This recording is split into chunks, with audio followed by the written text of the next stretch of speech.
kehidupan Sisingamangaraja 12. Sisingamangaraja 12 yang bernama asli Patuan Besar Opukulo Batu lahir di Bakara, Tapanuli pada 1849. Ia adalah penerus ayahnya Sisingamangaraja 11 yang meninggal pada 1876.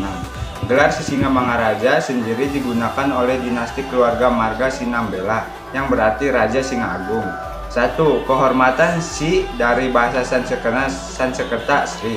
2. Raja Agung dari bahasa Sanskerta Maharaja. 3. Singa karena orang Batak melihat diri mereka dalam mitologi sebagai keturunan dari daerah. Pada Februari 1878, Sisingamangaraja mulai melawan daerah kekuasaannya di Tapanuli.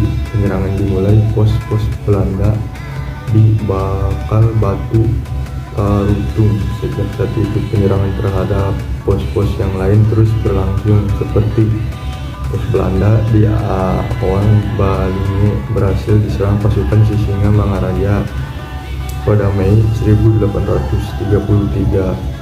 Pos Belanda di Tangga Batu berhasil dihancurkan pada 1884. Melihat tindakan Sisingamangaraja, Belanda tidak tinggal diam.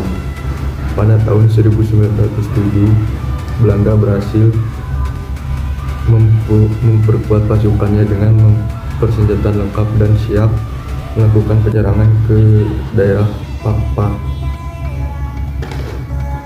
Penyerangan tersebut membuat Sisingamangaraja kewalahan, dan terkepung kejadian tersebut membuat Sisingamangaraja gugur dalam pertempuran melawan Belanda. Pada 17 Juni 1907, Sisingamangaraja tewas dalam peperangan di Dairi bersama putrinya Lopian dan kedua putranya, Patuan Nagari dan Patuan Andi. Ia disergap oleh sekelompok anggota dari pasukan khusus Belanda, Korps Marsos. Ia menghadapi pasukan Korps Marsos sembari memegang senjata pisau gajah dompak.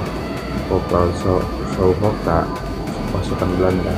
Dia merupakan penembak itu mendaratkan tembakannya ke kepala Sisingamangaraja tepat di bawah telinganya. Ia kemudian dikebumikan Belanda secara militer pada 22/1997 di Silindung.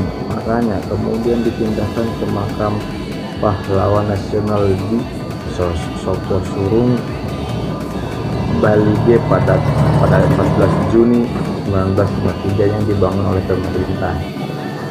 Berdasarkan surat Kepres No. 590 pada 19 November 1961, Sisingamangaraja dikukuhkan sebagai pahlawan kemerdekaan nasional.